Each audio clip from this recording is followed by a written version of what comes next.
Observatory Hill by Jeffrey C. Wells, also known as Skywriter.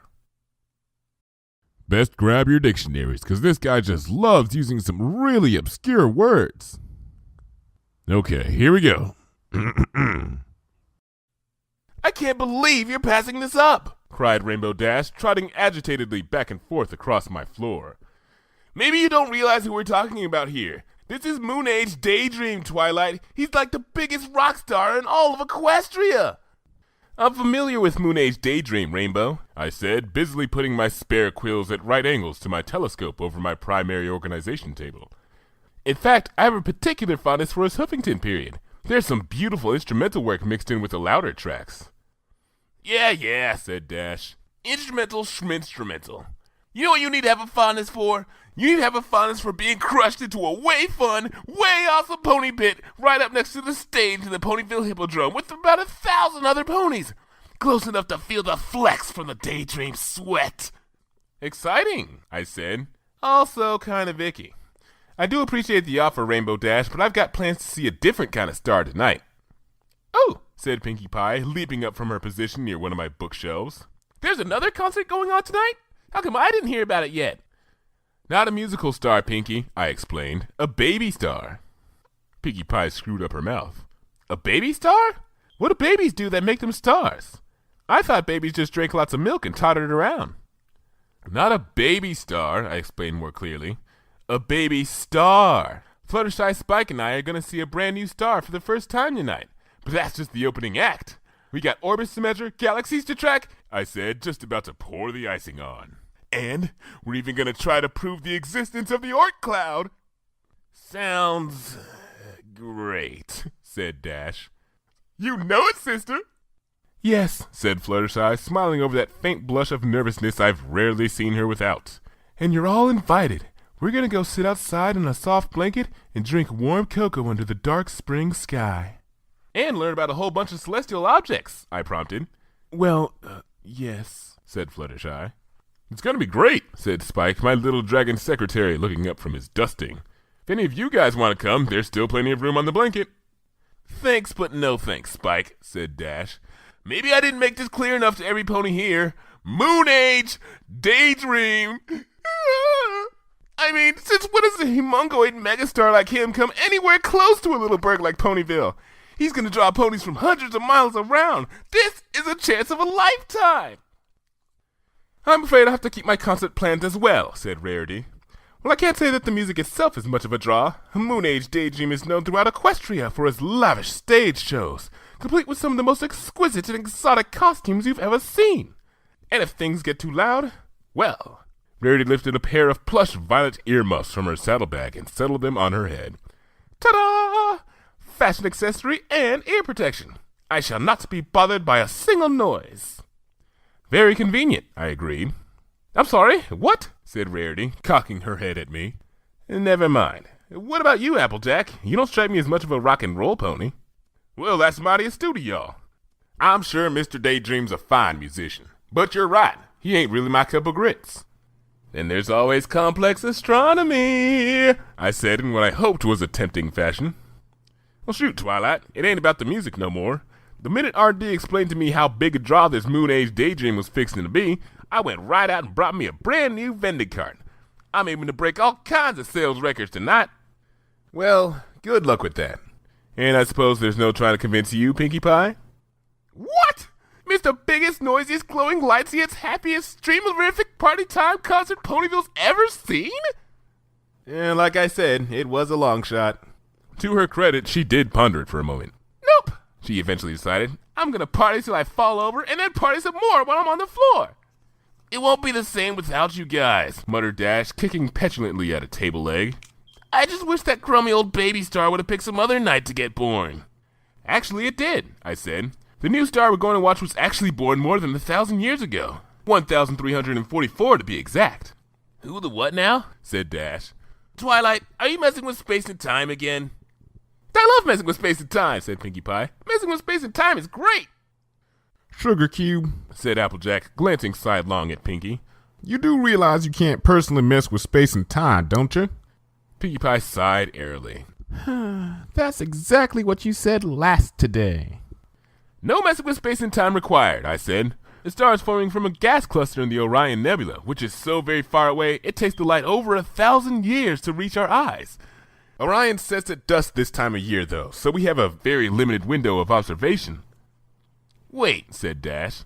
Light has a speed? Like sound? I smiled. Yes, but don't get any ideas. As soon as you got anywhere near the light barrier, your effective mass would increase until it approached infinity. Surpassing light speed would thus take an infinite amount of time and effort. Bet I could still do it, Dash said sullenly. Well, something to shoot for at least, I said amiably. My effective mass increases when I eat cookies, Pinkie Pie said helpfully. As for typical Pumpkin, said Applejack, smiling sheepishly at me. I'm not sure any of us 100% understand what you're going on about. Yeah, but I am 100% sure that Twilight's missing the time of her life at that concert, said Dash. Oh, girls, I said, don't worry about me. Then I struck a head-high pose. Tonight is going to be my best night of stargazing ever. In retrospect, I don't even know why I say things like that. Gah!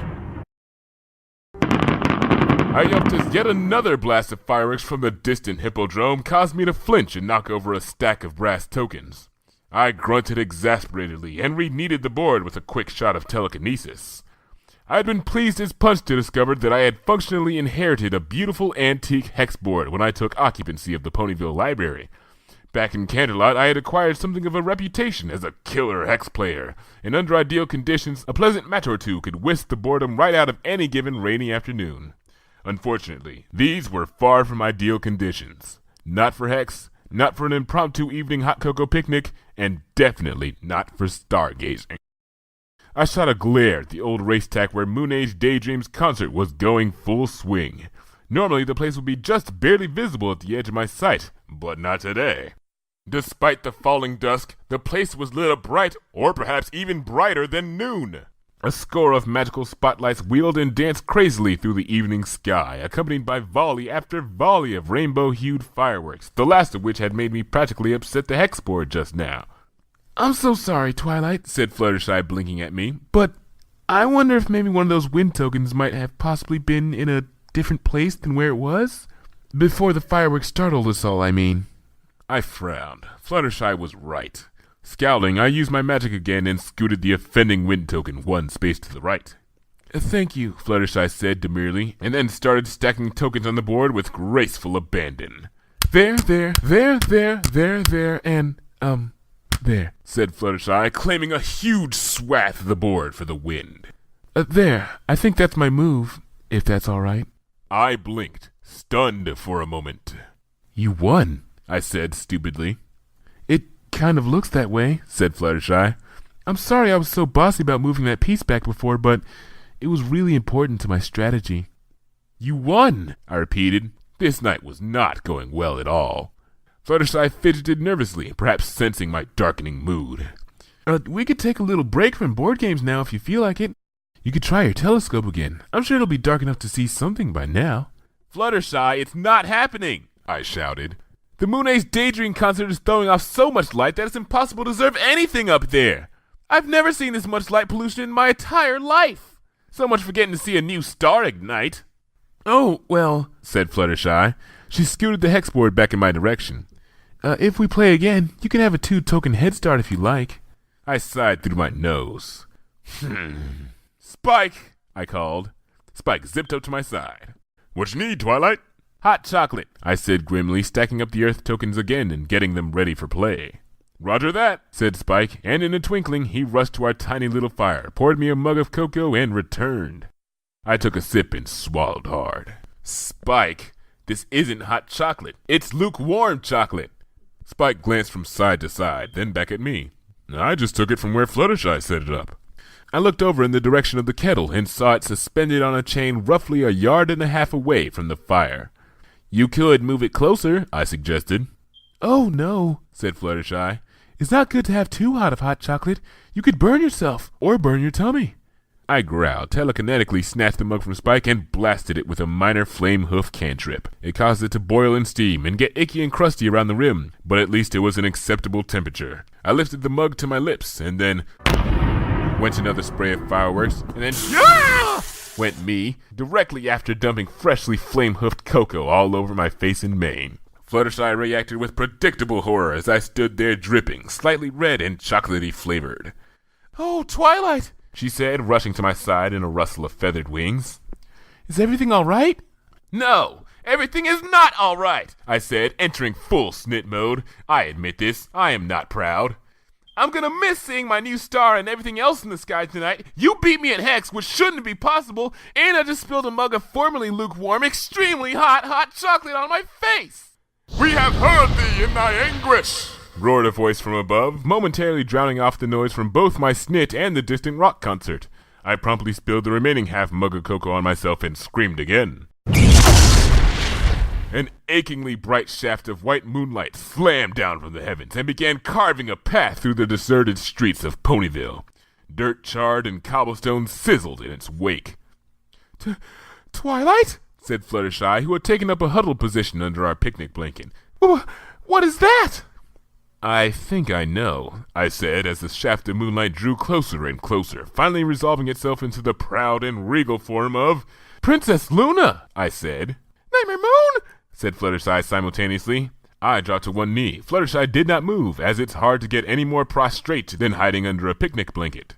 "Hey, Princess," said Spike amiably, wandering up to the monarch of the entire night sky. "How's tricks?" "Tricks are eminently acceptable and even amusing in certain situations," said the princess. "But enough pleasantries. We have heard the cry of one of your citizens in need, and as it behooves us to maintain our subjects in a state of weal, we have decided to grant thee a boon!" Thanks? I hazarded, looking up from my bow. "Thou art most welcome, Twilight Sparkle. It is fitting that thy boon be first and greatest, for we owe thee much, both for freeing our heart from the dark powers of envy, and by teaching us to act in a totally normal and non-threatening fashion!" Luna stamped decisively at the ground. Streaming cracks formed in the dirt at her footfall. Fluttershy whimpered and cowered deeper under our blanket.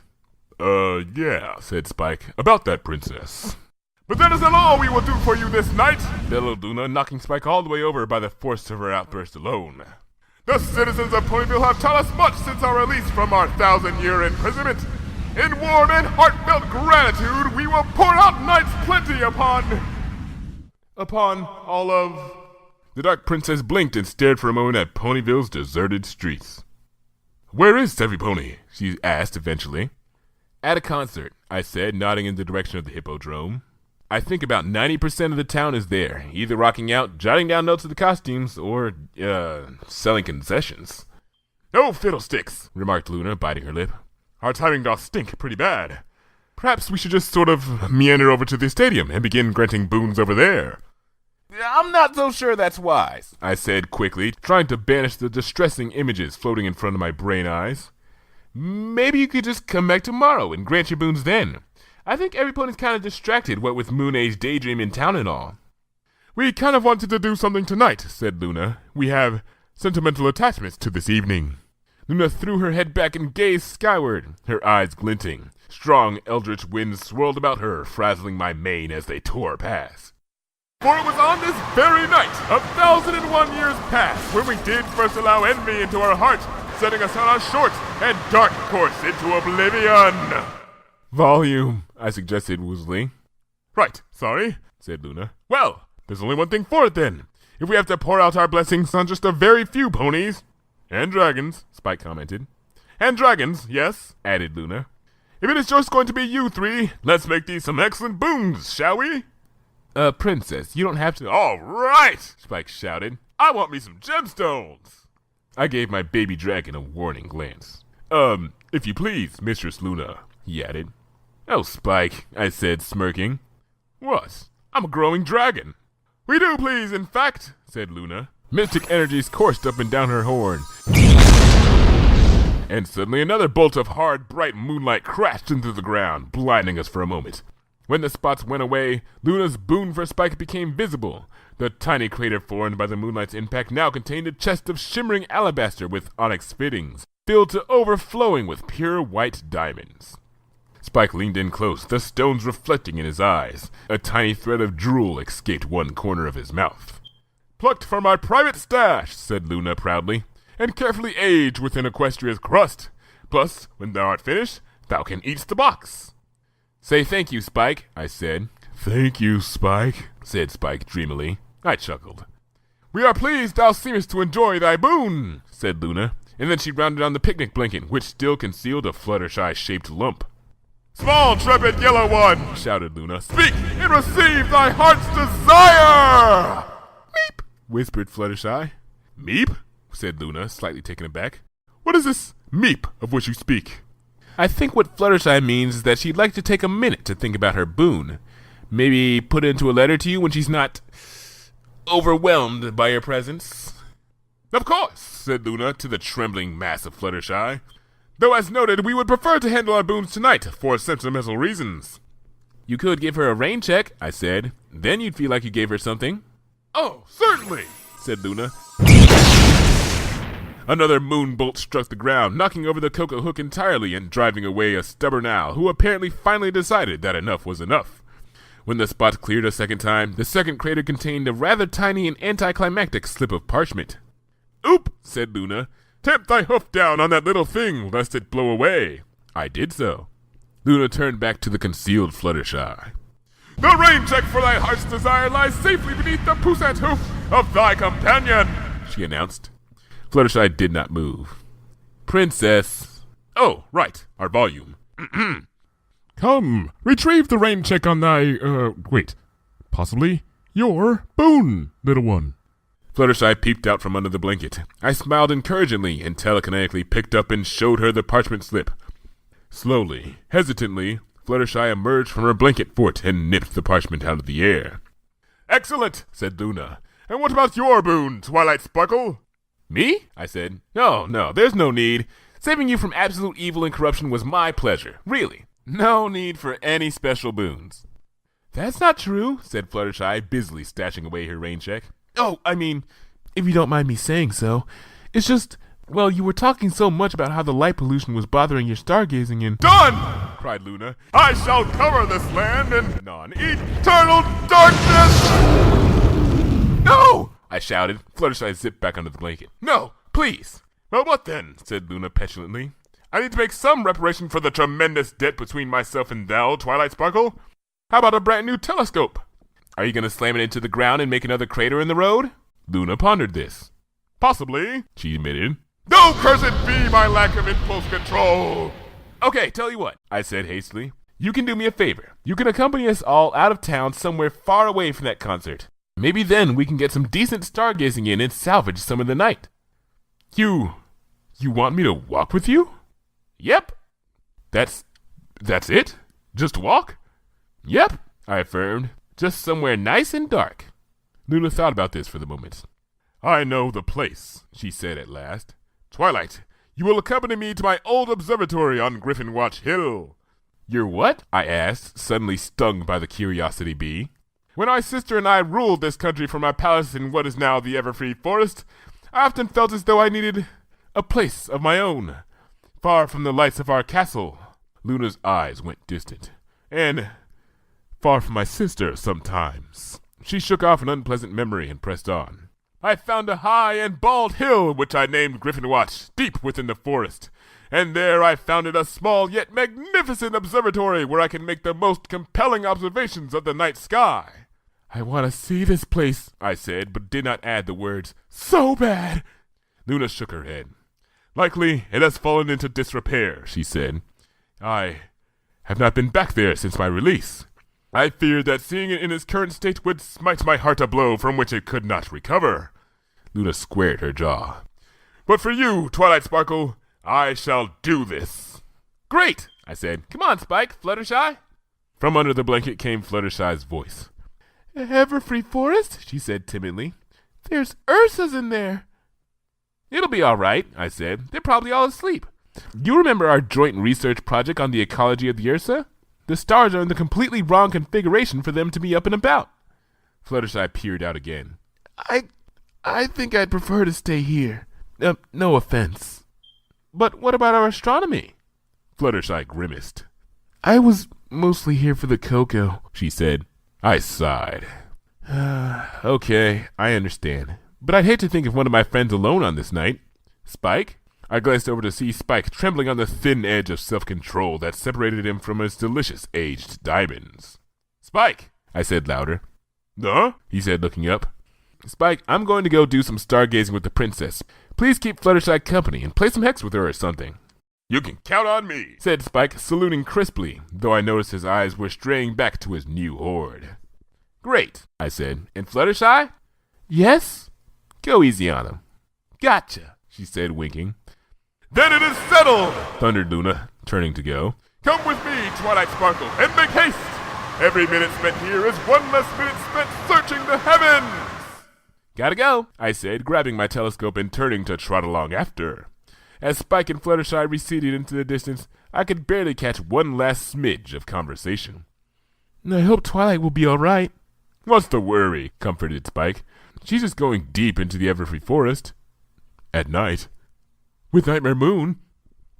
And then they were gone. Fluttershy was right, I thought, looking up and down at the proud former Princess Luna trotting all headstrong beside me. This might be one of the crazier things I had ever done. But there was really no choice, was there? My stargazing was calling. Astronomy can be a harsh mistress.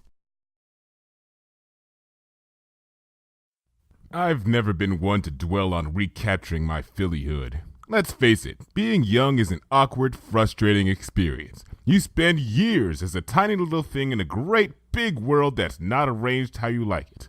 A world filled with adults who are constantly telling you how to live your life.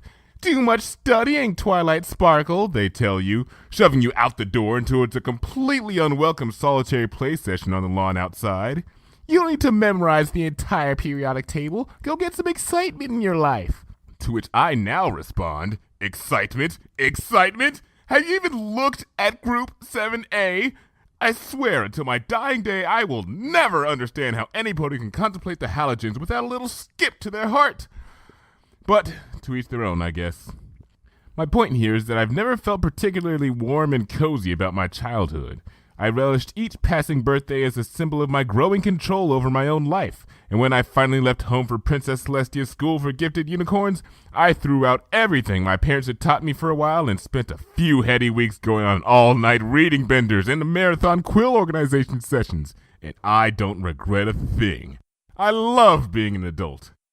So it came as something of a surprise to me that as Luna and I walked through the chilly black closeness of the Everfree Forest, the foolish part of me that I keep locked so carefully away began to rear her shy little head. The forest is a frightening place, especially on moonless nights like this, and as our walk wore on, imaginary ghouls and ghosts began to multiply around me, despite my best efforts of my rational mind to dispel them. I started to feel smaller and smaller next to the unshakable form of Princess Luna, until suddenly it was like I was a yearling again, huddled close to the warm and powerful and admittedly dangerous creature beside me, trusting her to keep me safe. The quick alteration of faith and fear was exhilarating, like rushing from a sauna to a cold steam and back. At times I would brush against her flank, and my pulse quickened at the contact. How long had it been since I let myself feel this helpless? More importantly, how long had it been since I enjoyed it? "Art thou all right?" inquired Luna, startling me away from that particular train of thought. Thank goodness. "It's just thou seemest a bit anxious." Well, I mean, this is the Everfree Forest. Sort of a fountainhead of weird things that ponies don't understand. "It has always been thus," said Luna, staring back into the past that only she could see. 1,300 years ago, my sister and I carved a kingdom from this chaos, this land of discord. Its boundaries have shifted now. My sister has grown powerful in my absence, and Equestria has far forced back the darkness, but it still lives on in the heart of these woods. Not exactly helping my confidence level here, I admitted, glancing about. "Ooh, we are sorry. Perhaps we should change the topic on which we expound." "No," I said suddenly. "Tell me more about those days, please." Luna stepped carefully over a rivulet of murky water, source unseen. "What is there for us to tell?" she asked after a moment. "We were two brave and headstrong sisters in service of the Clover Lord, beautiful in our wrath and shocking in our callow impetuousness." "Wow, it's hard to imagine Princess Celestia that way," I said. "Impetuous? Really?" "Oh, yes," said Luna, and thou mightst be surprised at how little we changed. At any rate, we came upon this land and beheld how the ponies here groaned under the yoke of discord. So we imposed harmony upon it, using the tools shown to us by our father. The elements, I said. Indeed, said Luna. Lightning cracked across the otherwise clear dark sky. That was before their power was lost to us forever! Watch it, I said, glancing after a flock of nightjars that had been startled out of the bracken nearby. Sorry, said Luna. That was before their power was lost to us forever. Right. Princess Celestia says she's no longer attuned to them. Luna snorted. I blinked at her. Truly? Is that what she claims? Said Luna. Yes? I suppose that's an elaborate way of speaking the truth. The elements are lost to us because the magic of our friendship has been shattered, Twilight Sparkle. I frowned. Didn't you two make up? My sister and I each brooded upon the subject of the other for 1,000 years. Sometimes with a pained fondness, yes, but also with malice and frustration. A few kind words in a fraught situation are not enough to repair a wound as deep as ours. It is unclear to me if either of us is even capable of friendship any longer. Not between ourselves, nor with any other pony. I'm sorry, Princess Luna, I said, but that's just not true. Princess Celestia is my mentor in all things friendship. She must know something about it. Hast thou ever been a teacher before, Twilight Sparkle? Yes, I replied, for like a day.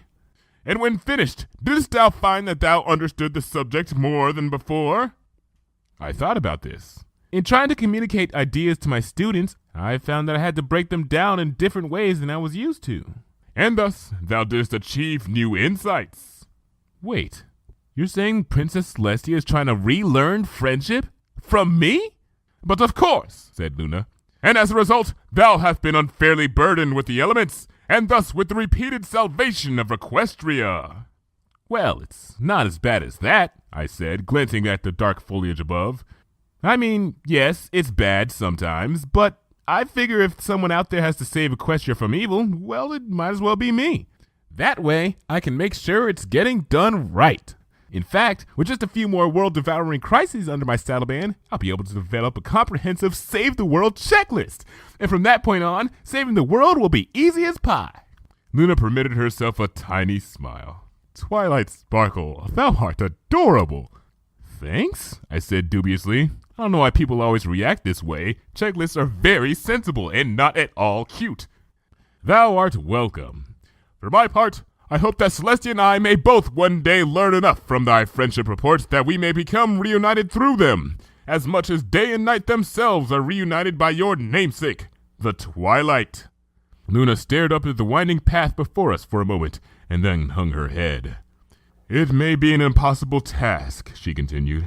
Friendship roars great and powerful between peers, but there is no pony in Equestria who is the peer of Celestia. She stands above us all, so very far distant. I know how that goes, I said wryly. It's kind of like when I try to tell my friends about the latest really exciting astronomical fact I discovered. They all nod and agree with me, but they always do it with this glazed look on their faces. I want to share all my joys with my friends, and I feel that same joy coming back to me. But there are just some parts of me that it doesn't work with, because no pony can relate to them. So it is with Celestia, said Luna. So it is with me. We walked for a bit. All was silent but the crickets. You could become my astronomy friend, I said, instantly hating how small my voice sounded. Luna nodded. Twilight Sparkle, I would enjoy that. Great, I said simply, but underneath my heart thundered. Oh, and attend, we are here, said Luna. Griffin Watch Hill. I startled. So lost had I been in my own thoughts that I haven't even noticed the path start to rise. But yes, this had to be the place. Ahead of us, the trees fell away at the foot of a great mound of stone and earth, its surface covered with gray brush that caught the starlight and rustled gently against the night winds. Thou seest, howled Luna, bending the heather before us in waves. Thy fears of the forest were quite unfounded! I grimaced at Luna for a moment, rubbing at my ears with my hooves, and then took a few hesitant steps out from the tree line and looked up. My breath stopped short. The sky was glowing. It was like nothing I had seen before. In theory, I knew full well that there are more stars in the heavens than I could possibly see with my naked eye, and I also knew full well that viewing conditions in Canterlot, or even in Ponyville for that matter, were far from 100% ideal. But here, on a high, bare hill, miles from the nearest lamp or fire, the enormity of what I'd been missing struck me like a blow. My beloved spring constellations were all there in force, but between them and among the stars I could see and name every day were others that I had only before glimpsed through my telescope, now plain as day. And between and among those stars were even new and strange ones that I have never before seen, twinkling just on the edge of vision. As I stared and stared into the great vault above, I began to get the feeling that there was really no blackness there at all. That if I could just look a little harder into the dark, I could see that every inch of the sky was filled with an ancient, sparkling starlight, tens of thousands of years old. My knees shook for a moment and nearly buckled. Thankfully for my pride, they did not. I steadied myself, gazing wide-eyed and slack-jawed into the night. "Thou enjoyest this," said Luna. "Yes," I said, my breath coming quick. "I want to see more. I want to see your observatory." "Twilight," Luna said in what I only later realized was a hesitant tone. I heard nothing of it, busy as I was scanning the crest of the hill, searching for the outlines of a structure against the starlight. "I think I see it," I cried. "Race you to the top." I wheeled about, kicked up my hocks a little, and then broke into a brisk canter up the gray hillside, cutting a path through the heather as I did so. Happy to be climbing, happy to be even an infinitely small degree closer to that gorgeous sky above. Luna followed quietly in my wake. There was a stillness in the air as we reached the crest of the hill and the ruins of Griffin Watch Observatory. Luna had called the place small, but I realized as soon as I took it all in that she had been speaking from her rather out of proportion Royal Canterlot perspective. The chamber at the base of this great 3-story central tower, now half crumbled and exposed to the elements, could probably hold half the ponies in Ponyville if you pushed and shoved a little. In addition to the main structure, the observatory complex included a number of small towers of unknown purpose, each constructed with the same rough white marble as the central one. Most had fallen to rubble over a millennium of disrepair, but a few remained miraculously intact. A spray of symmetrical wings connected the central tower to its satellites, and capping the tower itself was an arcing tangle of verdigris-covered metal, the last vestige of a once impressive observatory dome. Luna and I worked our way through the overgrown foliage at the foot of the complex, the remnants of what must have once upon a time been a lovingly tended formal garden, and now a jumbled sea of night-blooming jasmine, moonflower, and a bunch of other plants I didn't stop to categorize. So dazzled I was by the pre-monarchical ruins in the sky above. The scent of the flowers was potent and intoxicating, and it made my head swim a little. "This is amazing," I breathed. "Thou should have seen it when it was new and whole," said Luna, her voice thick. Suddenly sobered, I turned around to see the princess gazing up at her old sanctum. Her face was stony, but I could just barely glimpse a tiny quiver in her lower lip. I shuffled back to her. "I'm sorry," I said. "For what, Twilight Sparkle?" she managed eventually, her eyes still fixed on the cracked observatory tower. "This is what we promised. This is thy boon. Be it so humble." "It's just, this must be very hard for you." "Poppycock!" shouted Luna. "Our royal emotions are built of sterner stuff than that. And to prove to thou that we are not overly wounded by this, we hereby give you this place." "You what now?" A mane-flattening gale scoured the surface of the hill.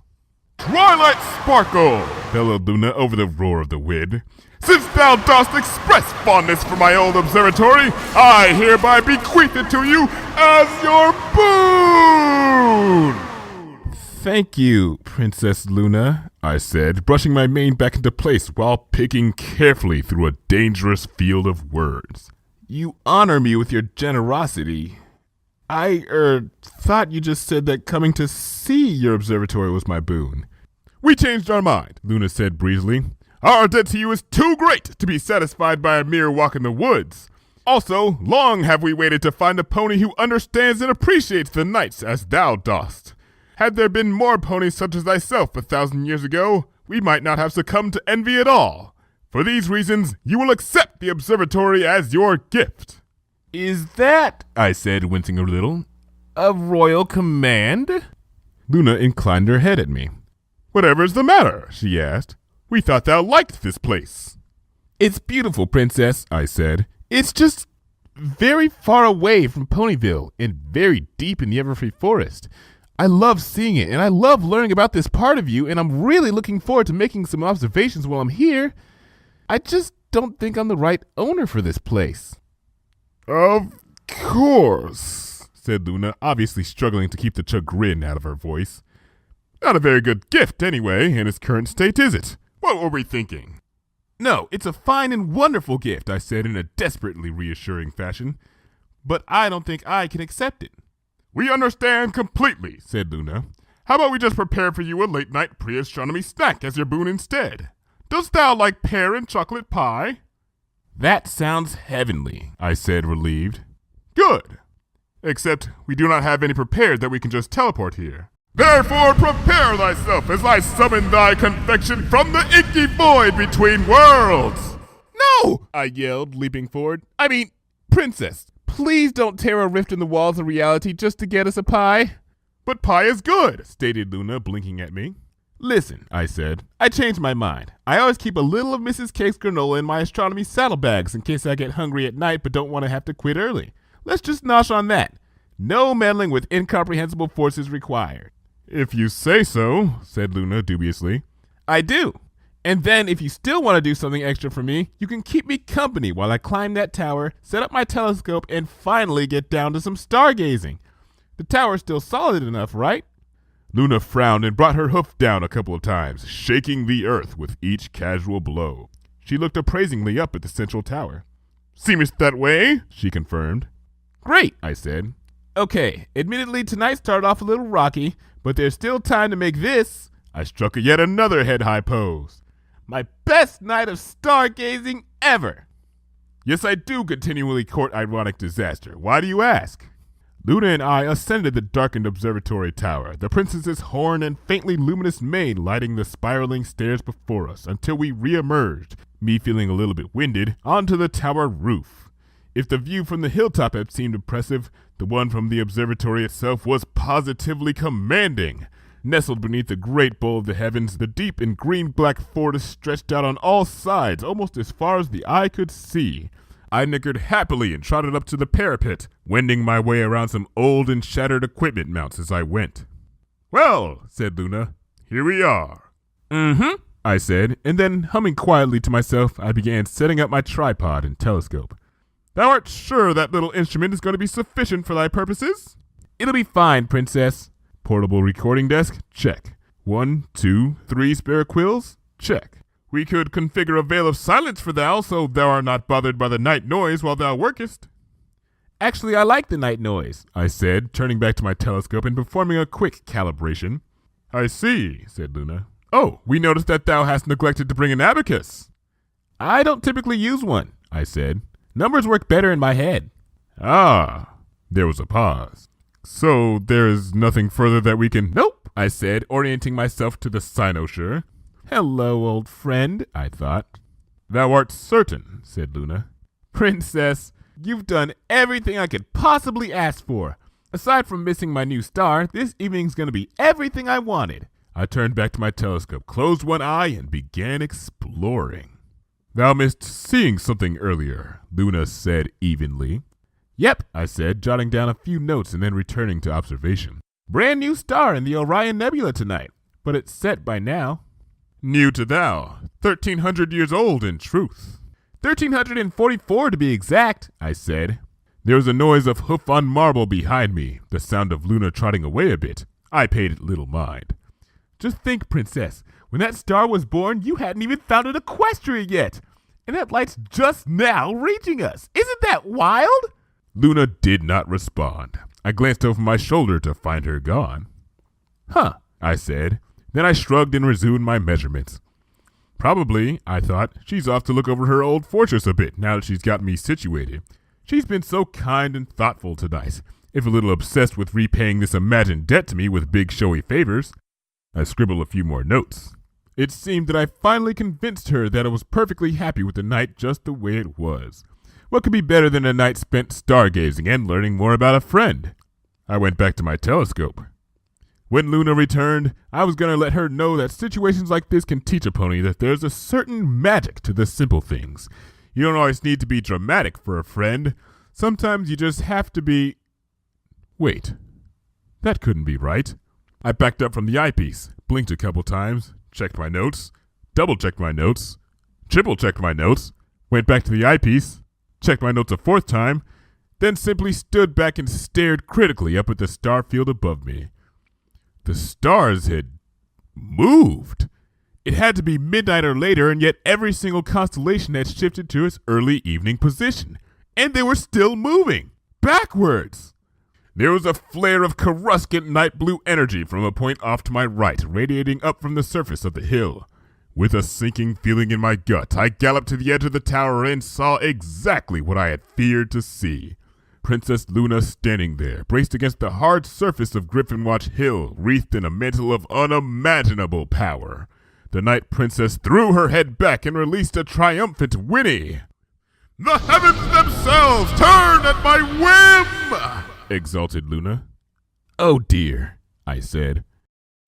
Then I shouted down from the parapet of the observatory tower, "Princess!" Far below me, on the surface of the hill and cocooned in a veil of raw, shining magic, Luna did not respond. Even from this distance, I can see that her eyes were half closed with the effort she was expending in pulling the entire sky out of alignment. I took a deep breath and tried again. "Princess Luna!" I called out. "What are you doing?" Luna's eyelids fluttered. She glanced back at me and the sky gave a sickening lurch as it struggled to reassert its natural position. "Oh, Twilight!" Luna shouted back, pulling a rug of joviality over the strain in her voice. "Perhaps thou noticed something a bit off about the stars? Yes? You might say that," I yelled. "Yes, well, we have decided that we are going to give thou what thou most desirest tonight. A chance to see thy new star. Is that not wondrous?" "Princess, I don't think—" "Enough!" Luna's voice literally shook the heavens.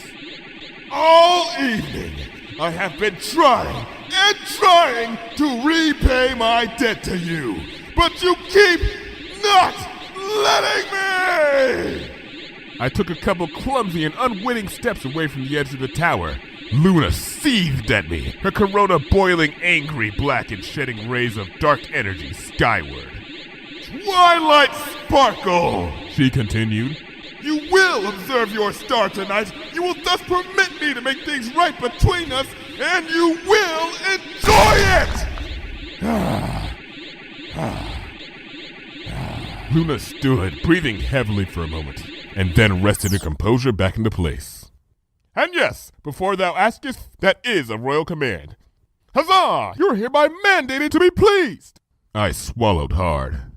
"Yes, Princess," I said, barely loud enough to carry to the ground. "Good," Luna called up to me, her aura flaring back to a businesslike slate color. "Now this next part is a bit tricky, so why dost thou not just run along back to thy telescope and prepare thyself for when we lift the Orion Nebula over the horizon, yes?" I nodded wordlessly and then stumbled back across the tower roof to my makeshift workstation, taking a few moments to straighten everything once I got there. I was barely keeping it together as it was, and I didn't need clutter on top of everything else.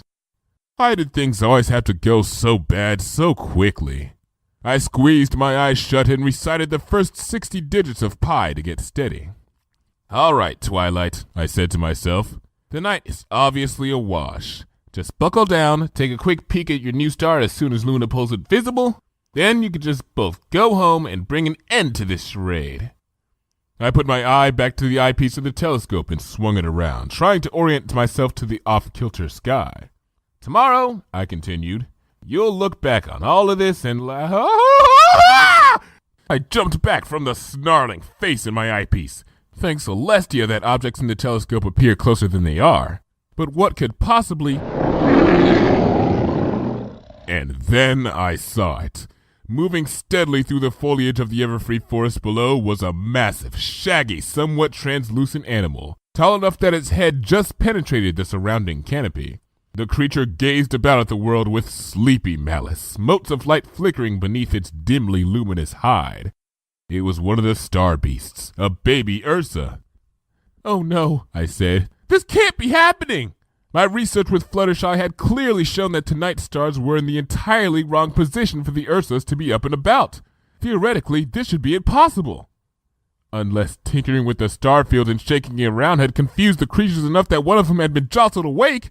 I rushed back to the other side of the tower, the closest to where Luna was still braced against the tremendous forces she was bringing to bear against the night sky. "Princess Luna, you have to stop! You're disturbing the Ursa Minors!" "Ursa's Minor!" corrected Luna, calling back over her shoulder. "Yes, sorry," I said, genuinely mortified by my incorrect pluralization. "You're right, but the point is you're getting them all riled up." "Worry not, young Twilight," Luna announced. "I have the beast in sight, and it will pose no threat to thou or thy viewing." "How can you have the beast in sight?" I yelled. "It's on the other side of the—" And then my stomach fell as I looked out over the forest on this side of the tower and saw an identical wake of rushing leaves stretching out beyond yet another monstrous blue-black form. A second Ursa. "Oh no!" I repeated. "Luna! That's not the only—" At that exact moment, Luna's mantle burst into a twinning column of angry red spirals. Gale force winds howled up out of nothingness, ripping the words from my throat and scattering my astronomy notes into a storm of paper. "Churlish beast!" thundered Luna from below. 1,000 years past, we drove thy kin into the caves beneath the earth, and we shall do so again! The angry red column reached up into the heavens like a grasping claw, calling to it a score of meteors.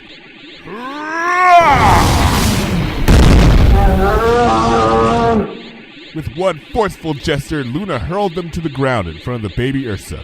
It recoiled from them, bellowing in fear. "Cower at the wrath of the Moon Princess!" howled Luna, her Pegasus wings menacingly outstretched. "How darest thou disturb us? There are delicate astronomical experiments going on!"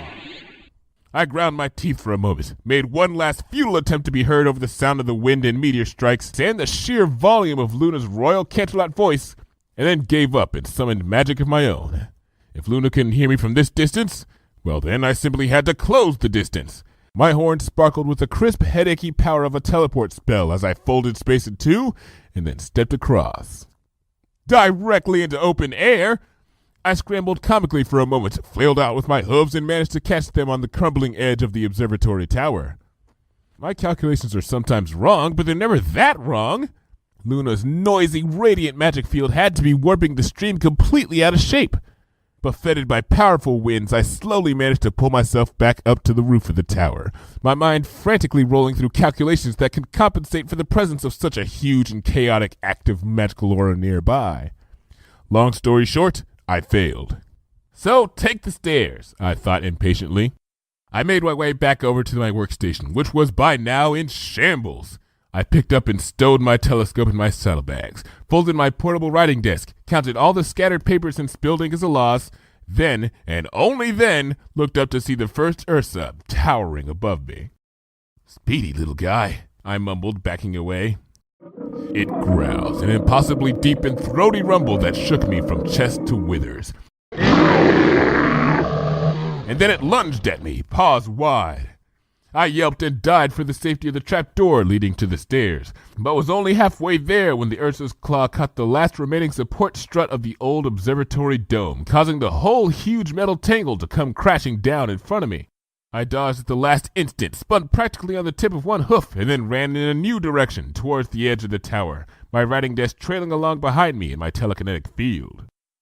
When I reached the edge, I bunched my legs beneath me and leapt for dear life onto the roof of one of the wings that connected the central tower to the outbuildings.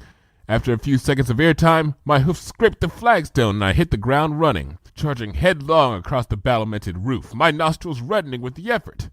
I was making good progress towards the second tower when a stray meteor from one of Luna's repeated strikes impacted the floor in front of me, sending me tumbling into the blackness below.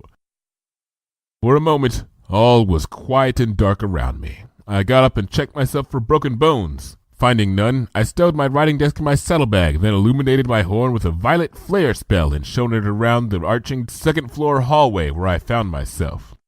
I had just enough time for a bare glimpse of rag-draped walls that had once been a tapestry gallery of some kind before there was a crash above me and the great paw of the Ursa hammered down from the hole created by the meteor hit, the one I had just fallen through.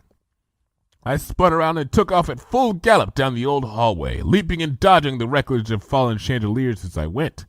I could hear the ground vibrate outside as the Ursa tracked my movement along the hallway. The Ursa knew where I was, but at least in here I'd be temporarily safe. With a crash, the Ursa's paw broke through the fieldstone wall directly ahead of me, scattering rubble everywhere. I screamed, then ducked and slid under its arm, even as its searching claw thudded blindly down mere inches to my left. I skidded on my face about a yard, then got my feet under me and continued breathlessly running. For better or for worse, the hallway was ending soon, and in just a few more seconds I found myself on top of the interior level of the tower I'd been aiming at. I stopped short, scrambling against the stone floor to keep myself from tumbling down into empty air. A downward-leading spiral staircase hugged the outer wall, but other than that the entire tower was a big open space, filled with gears and the ruins of complex machinery, probably an ancient orrery. I had no time to appreciate the wonder of what this chamber must have looked like in good repair. I had to get down to the first floor, down to Luna, and plead with her to stop this madness. Again, the questing paw of the Ursa smashed through the wall ahead of me. With no time for anything else, I leapt for the staircase onto its forearm and then back down to the stairs beyond. The Ursa's paw struck the twisted remains of the orrery at the center of the tower and apparently became entangled. It roared in frustration, pulling back and lifting the entire mass of the twisted metal to smash repeatedly against the tower wall as it tried to extricate itself. Now dodging falling stones from above on top of everything else, I finally achieved ground level and burst through the half-rotten door leading outside to the cool night air, even as the entire tower crumbled behind me. Trumpeting angrily, the Ursa waved its paw about, hopelessly caught up in the metal wreckage it had pulled all the way out of the now destroyed tower. I relocated Luna's position on the hill by her eye-searing nimbus and speeded across the jasmine and heather in her direction, arcane winds whipping at my mane as I ran. "Princess Luna!" I shouted, galloping up to her. "Oh, hello, Twilight Sparkle!" said Luna with forced conviviality. A trickle of sweat wended its way down her royal cheek. "We thought that thou might still be up on the tower roof." Luna turned angrily back in the direction of the Ursa she'd been trying to scare away with meteors. "Back, creature!" she thundered. "Back!"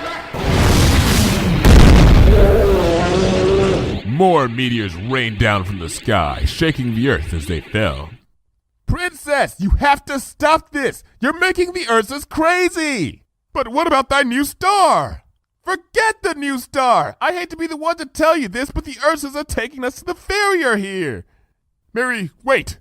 Ursas?" said Luna. "We are sorry, there's a second beast? We must have totally missed that fact." "Oh, right, the pluralization problem. Very well, let us direct some of heaven's anger that way." "No!" I pleaded. I wanted to throw myself bodily at her, but I wasn't sure if I should be touching her aura in the state it was in. I wasn't even sure I should be standing next to it.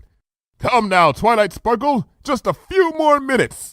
Luna tossed her head in the direction of the horizon. "Soon we will have the Orion Nebula up. Dost thou seest the stars of his belt over there?" I squinted. "Yes, I see them, but it doesn't matter, Princess." "Of course it matters," said Luna matter-of-factly. "It means we do not have long to go." "I don't care how long we have to go. It's the middle of the night, in the spring. I don't want to be able to see Orion's belt." And suddenly, as if on cue, I could no longer see Orion's belt. Not because the sky had fallen back into place, but because it had been obscured by a large mass that had pulled itself head and shoulders out from a distant rocky cleft and then continued to rise. I'd never seen an Ursa Major before, the parent version of the baby Ursas that had been harrying us, but I knew all about them. Huge, tusked, paleopodic things tall as mountains who slumbered sometimes for centuries in their gargantuan caves deep beneath the hills and rocks of the earth. But no diagram in any ecology textbook could prepare me for the sight of one in the flesh. My knees locked, my mouth went dry. I could do nothing but stare as the paralyzingly huge animal turned to face us, moving with ponderous, nightmarish slowness. It took a single league-long step in our direction. Trees flattened beneath its tread. The shock of its footfall scared up birds for miles around, and they rose in huge, noisy black clouds into the night. "Luna?" I finally managed. The Ursa Major took another step towards the observatory. Towards us. "We believe," said Luna, staring straight ahead, eyes flinting, "that we can take this chump." I finally exploded. "You are being so selfish!" Luna blinked at me, startled. Her corona of power faltered. The Ursa Major took another earth-shaking step. "All evening," I said, trembling, "I told you exactly what I wanted from you. Every time you asked me. I never lied. I never hesitated. But somehow that just wasn't enough for you. And now we're about to get killed because of it."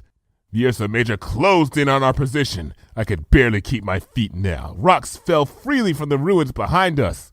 "It turns out," I shouted, "that this never was about me at all. All these elaborate gifts, they're all for you, to make you feel better, to the exclusion of every pony else. And I don't want a present like that." "Twilight," said Luna gently, her corona flickering out. And as it did so, the sky slammed back into its customary position with a dizzying jolt. Then the Ursa Major was upon us. We stood there for a moment, silhouetted against the light of a great glowing star beast, just two tiny little ponies. The Ursa Major raised one claw and brought it down in a shining arc, cleaving the main observatory tower in two. Tons and tons of rock tumbled down at us. I threw myself at Luna, performed the mother of all teleportation calculations in my head, and then my horn flared once and we were gone.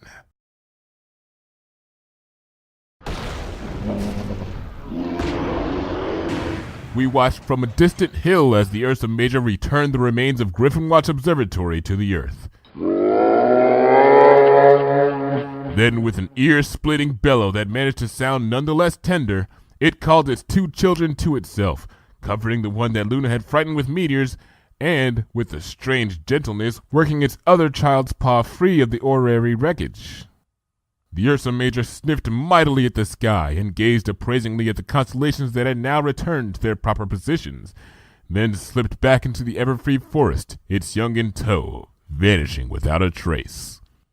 Gradually, the normal noises of the night reasserted themselves.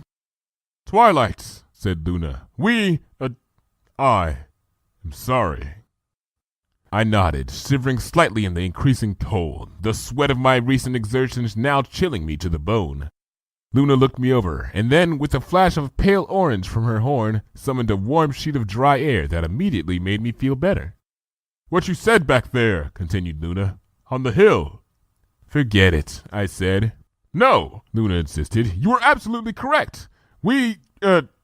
I was so preoccupied with all the bad things I've done to ponykind that I couldn't see clearly. I got so wrapped up in my own need to make amends that I stopped caring about what you actually wanted. And that's the worst sort of gift."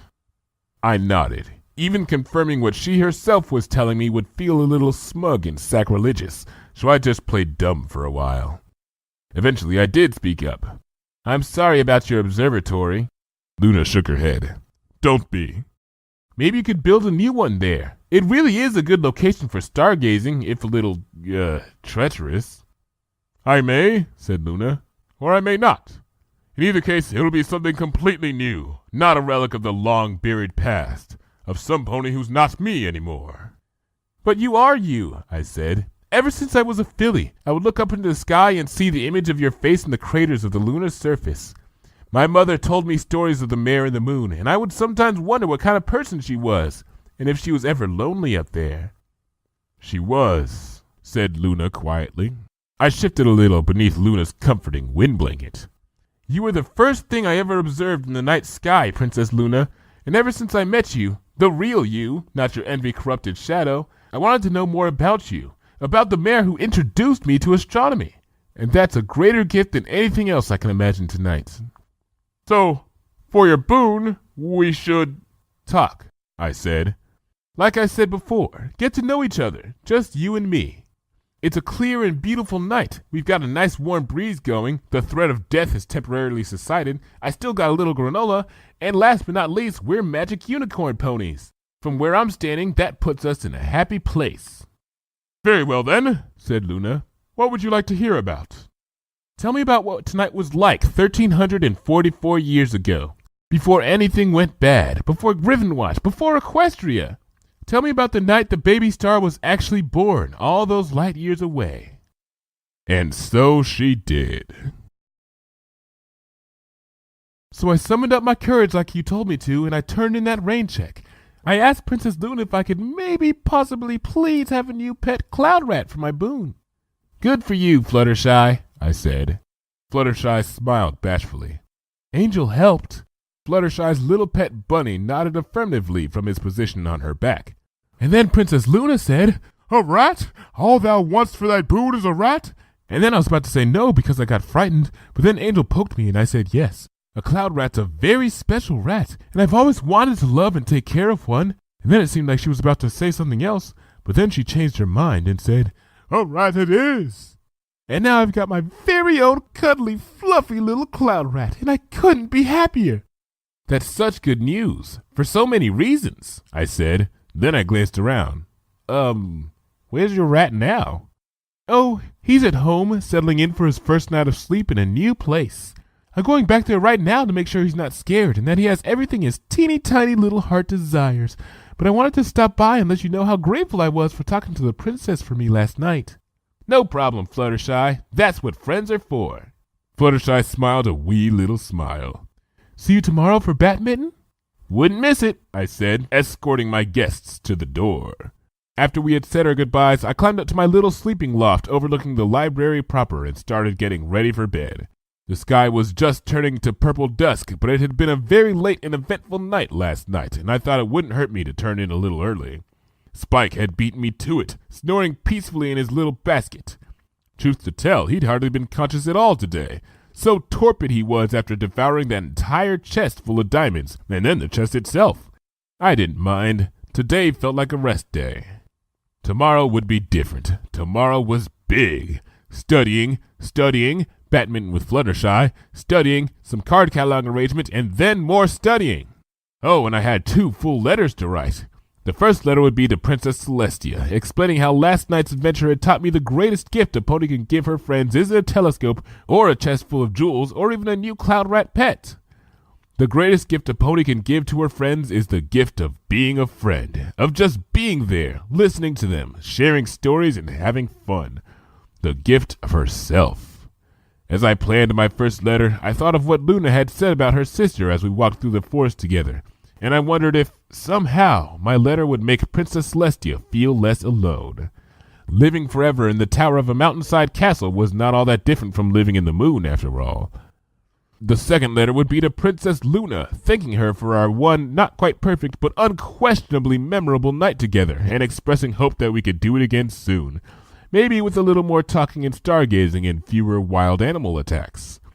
I didn't quite understand why, but I felt somehow that Luna and I had taken the first steps of a journey together that would lead us to places neither of us can even dream. But that was all for tomorrow.